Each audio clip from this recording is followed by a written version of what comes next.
Добрый день, уважаемые коллеги. Ильич, спасибо за предоставленную возможность выступить на столь представительном форуме с обсуждением принципиально важных вещей для каждого врача первичного звена и не первичного звена, как лечить детей, у которых есть кашель. Это мой конфликт интересов. Какие мы сегодня вопросы будем обсуждать? 3 вопроса за отведенное время. Острый кашель у детей, хронический кашель у детей, ну и, конечно, злободневная тема кашля в условиях пандемии COVID-19. Начнем с острого кашля.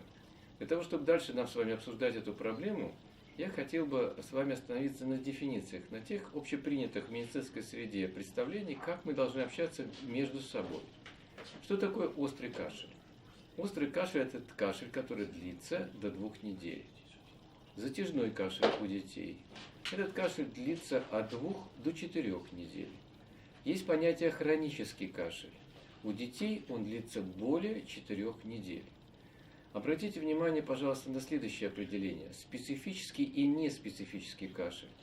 Специфический кашель – это не туберкулез.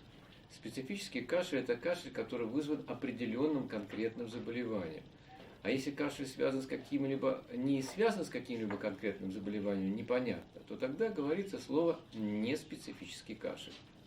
Резистентный кашель – это самое неприятное определение, честно скажу, использовать нам в своей практике его приходится очень редко к радости.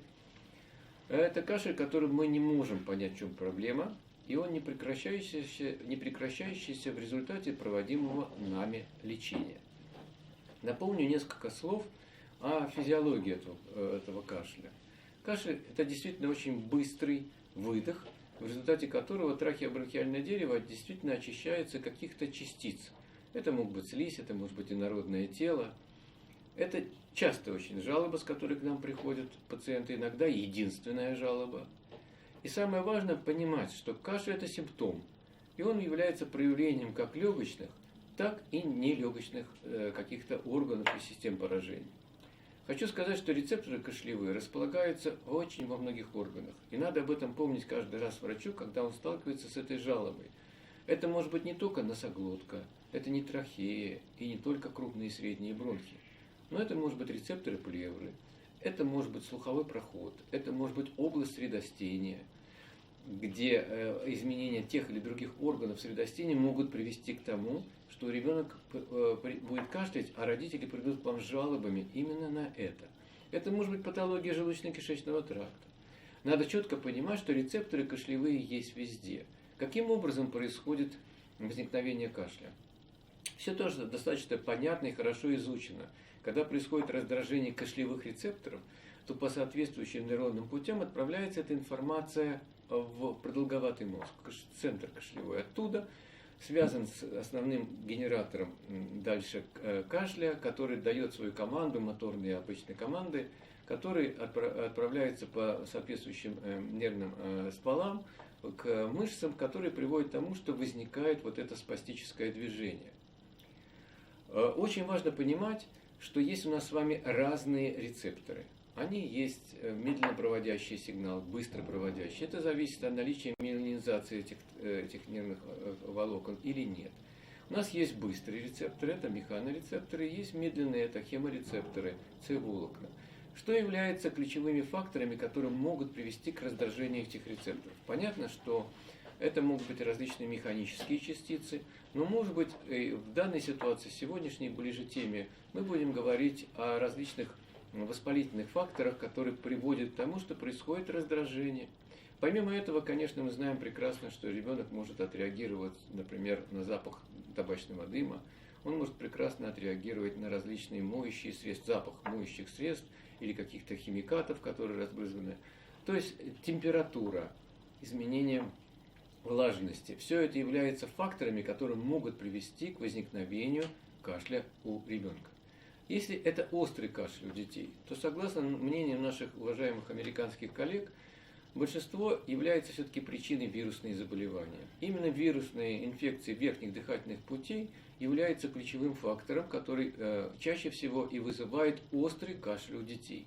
Согласно нашим документам, действующих на территории Российской Федерации, клинических рекомендаций, протоколов, Действительно, респираторная вирусная инфекция – это острая, в большинстве случаев самоограничивающаяся инфекция респираторного тракта, которая проявляется катаральным воспалением верхних дыхательных путей.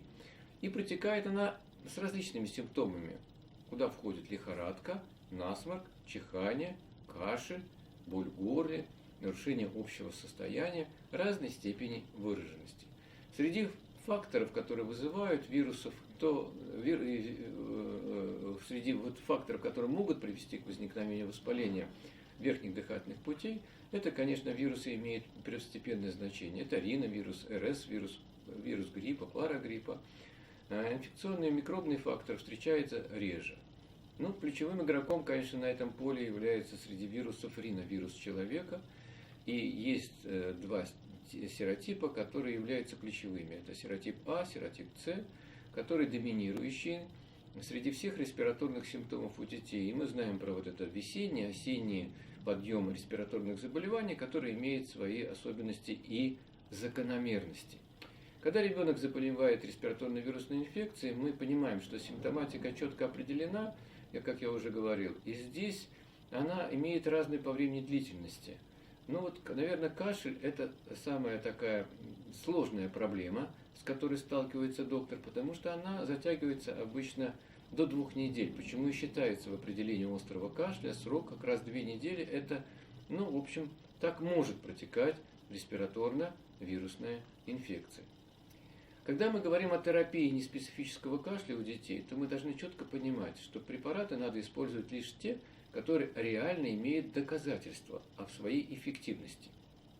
Но антигистаминные препараты нередко практикующий врач назначает любому ребенку, у которого есть кашель, в частности, допустим, связанный даже с вирусной инфекцией. Большинство рандомизированных клинических исследований, которые проводилось, на сегодняшний день их 3 рандомизированных контролированных исследования и 1 систематический обзор, который показал неэффективность этой терапии. В отношении антимикробной терапии она может быть эффективна в случае, если мы столкнулись именно с бактериальным поражением. Терапия кромонами, антихолинергическими препаратами, ингаляционными глюкокортикостероидами, бета-2 агонистами, они будут эффективны только в том случае, если вы столкнулись с аллергическими проявлениями. Но когда вы берете в качестве исследования, где в качестве первичной цели, конечно, является кашель, то кромоны неэффективны, антихолинергические не препараты эффективны, ингаляционные глюкокортикостероиды эффективны. В отношении бета-2 агонистов эффект разный описан. В некоторых исследованиях пишут, что есть эффект, у других пишут, что не такой эффект, что эффект получается преимущественно за счет ингаляционных глюкокортикостероидов. У антилейкотриеновых препаратов, если доказан аллергический характер воспаления, есть такой эффект, но не у всех отмечается, и работы проводились у взрослой популяции. Интраназальные глюкокортикостероиды возможно эффективны только лишь при наличии синусита и в комбинации с антибактериальными препаратами. Хочу сказать честно, что мы используем часто препараты, к сожалению, не по off-label, то есть не по назначению. Я честно говорю, что в любом случае вы должны четко исходить сейчас из клинических рекомендаций и протоколов, которые являются законом на территории, например, Российской Федерации, и лечить мы должны только так. И вот есть прекрасные кохраневские обзоры. Они дают большую информацию врачу, потому что они систематизированы, и там очень скрупулезно подбирается информация. И вот это известное выражение Арчи Кохрайна о том, что общество пребывает в неведении относительно истинной эффективности врачебных вмешательств, как никогда отражает ту ситуацию, которая сложилась в ситуации борьбы с кашлем, в том числе острым кашлем при респираторных инфекциях. Ну вот посмотрите, систематический обзор 2017 года Кохрайна при использовании антибиотиков при остром бронхите. Здесь очень четко написано, что не нужно при остром бронхите назначать антибактериальные терапии. Они могут оказывать какое-то благоприятное воздействие только у очень небольших когорты пациентов, ослабленных, различные имеющие другие сопутствующие заболевания. И надо это четко понимать. Антибиотик и диагноз острого бронхита – это отдельный случай, который мы разбираем особым случаем. Это не является правилом, мы должны лечить его без антибактериальной терапии. Бета-2 агонисты. К сожалению, я каждый день сталкиваюсь в своей практической работе с ситуацией, что когда у ребенка респираторная вирусная инфекция, если у него нету бронхиальной обструкции, ему все равно назначают для того, чтобы купировать назойливый кашель, который его беспокоит, этого ребенка, бета-2 короткодействующие агонисты. Кохрайновский обзор, 2018 год. 7 рандомизированных контролированных исследований. Нет доказательств, подтверждающих эффективность использования короткодействующих бета-2 агонистов у детей с острым кашлем, у которых нет ограничения воздушного протока. Антигистаминные препараты для лечения простудных заболеваний. Кохрайновский обзор, 2015 год. Нет доказательств эффективности антигистаминных препаратов у детей. Гомеопатические лекарственные средства для профилактики и лечения острых инфекций дыхательных путей у детей. 2018 год. Кохрайновский обзор. Мы не нашли доказательств, подтверждающих эффективность гомеопатических лекарственных средств для лечения острых респираторных инфекций у детей. Как выглядит диагностический алгоритм кашля, который длится, относится по всем критериям к острому кашлю, но у детей, например, старшего возраста? Вот такой, на мой взгляд, подход, алгоритм, он имеет право на существование, потому что он хорош, практичен и очень четко показывает нам тот круг дифференциальной диагностики, который мы должны быстро проводить. Итак, у вашего пациента острый кашель. Вы собираете анамнез, осматриваете его, обязательно изучаете эпидобстановку, спросите о различных других факторах, которые могут быть. Например, появился кашель после того, как они переехали в новую квартиру, в которой был только что ремонт, к примеру. Вы оцениваете все результаты исследований, и дальше вы оцениваете наличие или отсутствие так называемых красных флагов.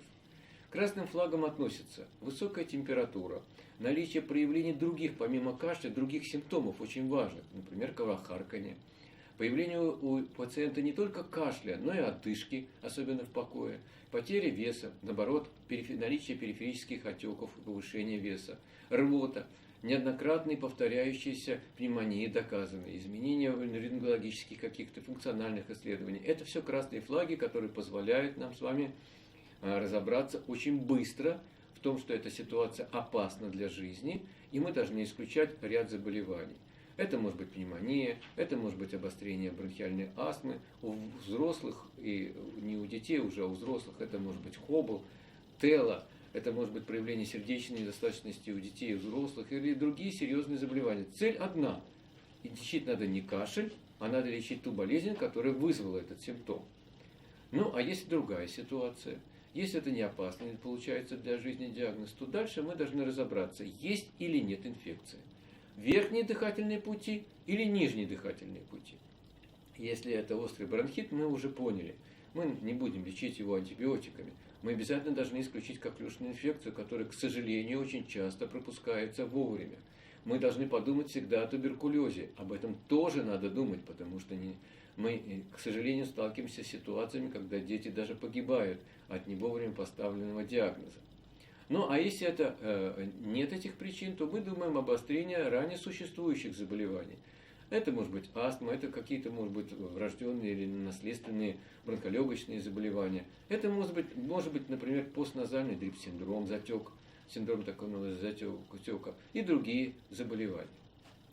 Когда мы говорим о хроническом кашле у детей, то здесь возникает немножко другая ситуация. Я напомню вам, что хронический кашель – это ежедневный кашель продолжительностью более 4 недель у детей младше 14 лет. Каковы же главные причины хронического кашля? Существует такое выражение о том, что есть такая большая 4 причин. Это синдром постназального затека, это астма, это эозинофильное поражение нижних дыхательных путей и гастроэзофагальная рефлюксная болезнь. Понятно, что в каждом случае астма – это гастроэзофагальная рефлюксная болезнь или заболевание носоглотки. Мы сталкиваемся с ситуацией раздражения рецепторов кашлевых в соответствующих органах, о которых я уже говорил сегодня. Это носоглотка, допустим, нижняя часть пищевода или дыхательные пути, которые приводят к формированию этой понятной цепочки. Сигнал в продолговатый мозг, дальше к генератору наших дыхательных движений, и отсюда возникновение кашля у ребенка. Очень быстро. Каковы же критерии диагностики хронического кашля?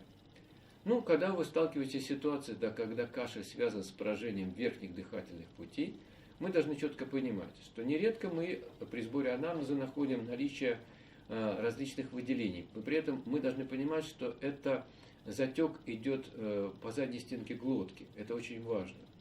Отек слизистой оболочки носа, наличие гиперемии и отека глотки. При осмотре вы можете это все увидеть.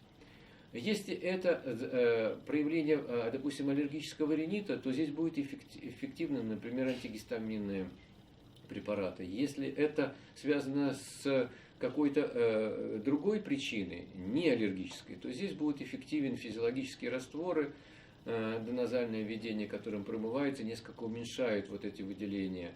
Либо, конечно, наиболее эффективным средством в этой ситуации является использование интраназальных глюкокортикостероидов на 2-4 недели. Если есть эффект, то тогда все понятно, и тогда лечить тоже понятно, каким образом надо. В отношении астмы, ну, конечно, когда это типичный приступ удушья, здесь кашель как симптом, помимо наличия жалоб на затрудненное дыхание, иногда появление свистящих хрипов дистанционных, здесь все просто. Но у нас существует особый вариант астмы, он называется кашлевой вариант. Впервые он, пожалуй, был так четко охарактеризован в наших согласительных документах Джинни, это был 2007 год, где был четко раздел даже посвящен кашлевой форме астмы, и где было прописано очень четко критерии и диагностики, и, соответственно, лечения. Когда возникает непродуктивный, подчеркиваю, непродуктивный хронический изолированный кашель, который длится более 4 недель, и это сочетается с наличием, например, положительного теста на обратимость с бронходилататором или реакции, положительной реакции на лечение ингаляционными глюкокортикостероидами в течение 4 недель, то эта ситуация действительно подтверждает вам о том, что вы столкнулись с кашлевым вариантом бронхиальной астмы. Лечится он у нас с вами так же, как я вам говорил, как согласно всем канонам лечения бронхиальной астмы, ступенчатой терапии, но это особая форма, когда единственной жалобой является кашель и нету жалоб на затрудненное дыхание, появление там других симптомов каких-то, которые могут вас надоумить о том, что у ребенка есть астма. Кашель, обусловленный гастроэзофагальным рефлюксом. Это особая ситуация, очень сложная для постановки диагноза, потому что мы идем методом исключения, а потом ставим показания по проведению pH-зондометрии. Но здесь существует еще одна ниша, где эффект от терапии мы получаем, когда назначаем ингибиторы протонной помпы в течение 2-4 недель.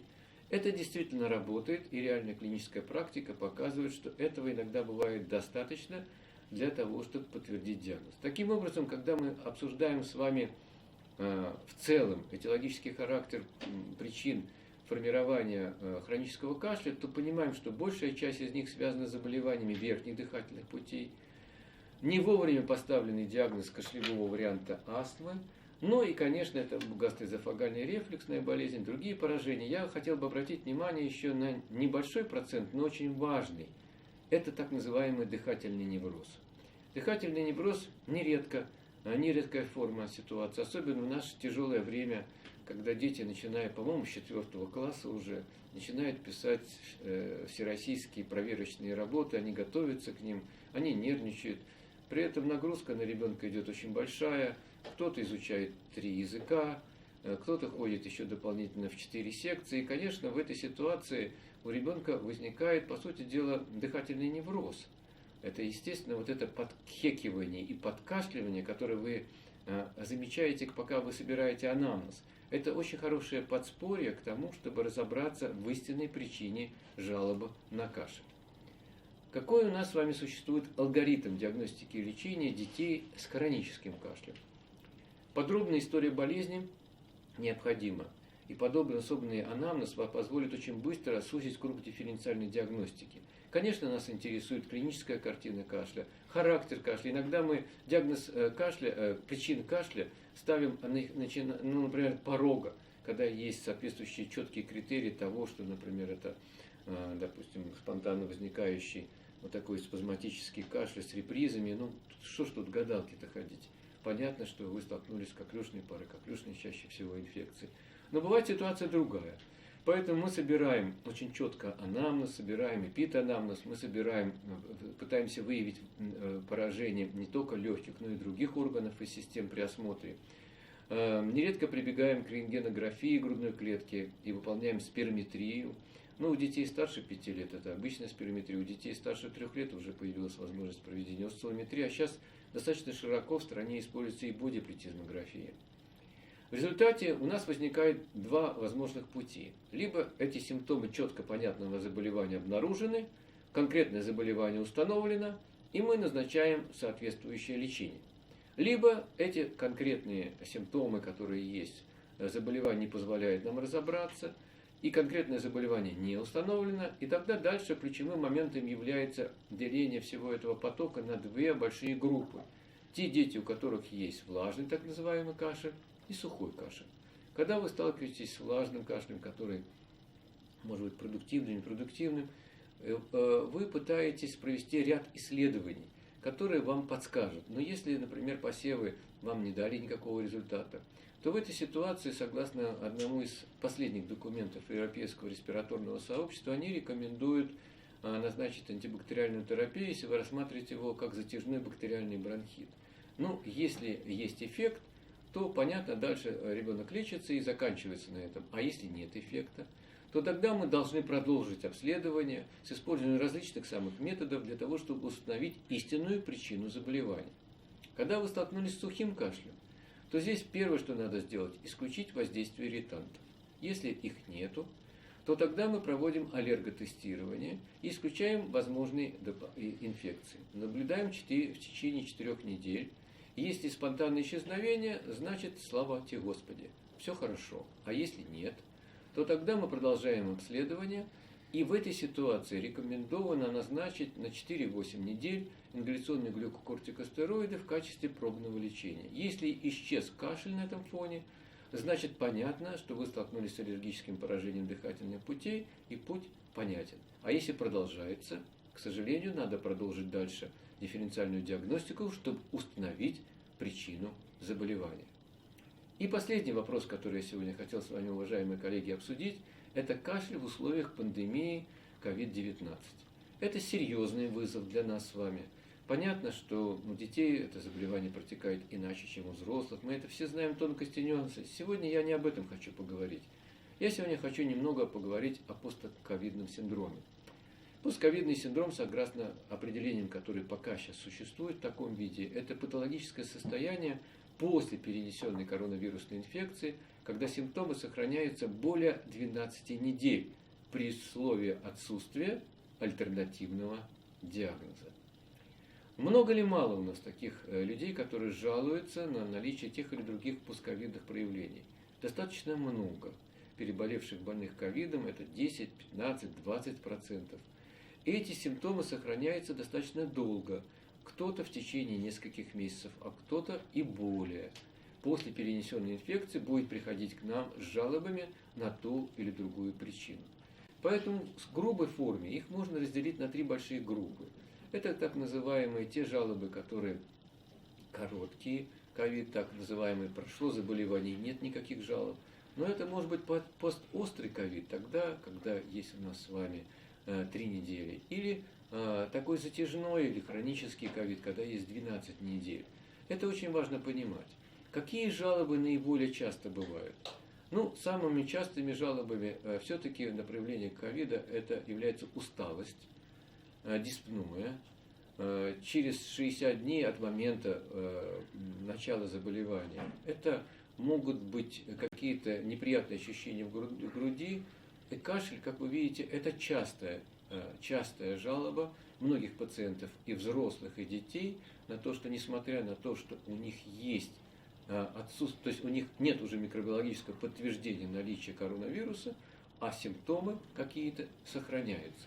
И вот это 10 наиболее распространенных симптомов постковидного синдрома, как вы видите, при длительном течении COVID-19. Я уже говорил об усталости. Многие продолжают жаловаться на появление одышки. Кто-то жалуется на какие-то мышечные боли. Но кашель – это самая, на мой взгляд, такая сложная проблема, с которой нам не просто бороться. Да, действительно, может быть и головная боль, может быть нарушение обоняния. Но вот усталость, одышка и кашель – это наиболее частые причины, с которыми мы сталкиваемся в реальной клинической практике. И при длительном сохраняющемся кашле пациентам в этой ситуации мы должны подумать, чем мы можем им помочь. Вот здесь представлены обзоры вот тех исследований, которые говорят о том, что жалобы на появление того или другого симптома постковидных, это достаточно часто, до 40% доходит пациентов, которые переносят ковид. И стойкий кашель – это та самая причина, с которой может к нам прийти пациент. Поэтому, когда мы собираем сейчас анамнез, мы четко спрашиваем, болел ли он ковидом. Что мы должны сделать? Ну, во-первых, мы должны оценить характер и частоту этих симптомов и стойкость проявления их после перенесенной, после ковида. Таких исследований не так много, потому что еще не так много накоплено знаний. Ну вот 8 исследований были опубликованы в 2020 году, одно исследование в 2021 году. И вот частота этих проявлений примерно до 35% детей жалуются на появление вот таких жалоб в виде утомляемости, одышки, кашля. И среди них, вы видите, кашель действительно часто жалоба. Откуда возникает кашель в этой ситуации? Здесь два основных механизма. Первый механизм – это нейровоспалительный. Это когда было прямое инфицирование вирусом, и воздействие вируса на ирритантные рецепторы блуждающего нерва приводили к появлению кашля. Но могут быть и нейроиммунные механизмы, когда иммунные клетки, которые высвобождают, безусловно, медиаторы воспаления, нейропептиды, они приводят к активации сенсорных нейронов, которые в конечном итоге и приводят к появлению этого кашля. Что нам делать в этой ситуации? Кашель непродуктивный, он сухой, он изнуряющий. И вот этот непродуктивный, изнуряющий, изматывающий кашель, он ведь пользы никакой не приносит. Потому что нечему освобождаться. Там нету тех частиц, которые могли бы приводить к какому-то понятному процессу. Здесь происходит травма слизистой оболочки. Он действительно плохо себя чувствует, он доставляет ему проблемы, и возникает порочный круг. Когда сухой кашель запускает сам себя, порочный круг, сам себя усиливает и поддерживает. И, конечно, лечение непродуктивного кашля, оно идет по очень четкому, понятному алгоритму. Мы сначала выявляем причины, проводим диагностику этого заболевания. И здесь возможно использование на этом этапе симптоматической терапии с подавлением непродуктивного кашля. Его надо убрать, потому что это беспокоит человека, беспокоит ребенка, беспокоит родителей. И это правильный, единственный путь, который мы используем. Либо препараты центрального действия, они могут быть наркотические и ненаркотические, либо используем препараты периферического действия, весь принцип которых основан на снижении чувствительности кашлевых рецепторов. И здесь особая ниша, конечно, бутамирата, цитрата, бутамирата, хорошо известный нам класс средств. Мы давно знаем эти препараты от кашля, которые действительно действуют на центральные механизмы в стволе головного мозга. Они непосредственно воздействуют на кашлевой центр и оказывают свой эффект. Они не угнетают дыхательный центр и могут назначаться в амбулаторных условиях, не существует привыкания к этим препаратам. И, как вы видите, оказывает очень быстрый эффект. Вот в этом исследовании синекот, о котором я сейчас говорю, начинает подавлять сухой кашель уже после первого приема. Прошло 30 минут, а уже интенсивность кашля другая. А через 90 минут он практически может исчезнуть. Его сравнивали с такими препаратами, хорошо известными, как кодеин. Вы видите, что эффективность бутамирата намного выше даже, чем кодеин. Это очень здорово, потому что у кодеина огромное количество побочных действий. Противопоказаниям препаратам синекода практически сведены к минимуму. Значит, детский возраст до 2 месяцев, а дальше мы используем либо капли для приема внутрь, либо сироп у детей. Что не надо делать? Вот это тоже нередкая ошибка в практической работе, когда назначают одновременно больному препараты, подавляющие кашель, и препараты, стимулирующие отхождение мокроты. Этого делать не нужно, это неправильно. И на самом деле никаких лекарственных взаимодействий с другими препаратами синекода нет. В заключение хочу сказать вам важные вещи очень. Это ключевые положения. Острый кашель, как правило, связан с вирусной инфекцией, и он не нуждается в антибактериальной терапии. Хронический кашель ассоциирован со многими легочными и внелегочными заболеваниями. И каждый раз мы должны четко понимать, что это не только поражение возможных дыхательных путей. Непродуктивный, изматывающий кашель не приносит пользы. Он не освобождает дыхательные пути от чужеродных частиц и травмирует слизистую оболочку. Ну и в заключение хочу сказать, что лечение таких пациентов – это особое искусство. Надо подходить согласно нашим клиническим рекомендациям к диагностике и лечению заболеваний и назначать только те препараты, которые этим пациенту показаны. Спасибо вам большое за внимание.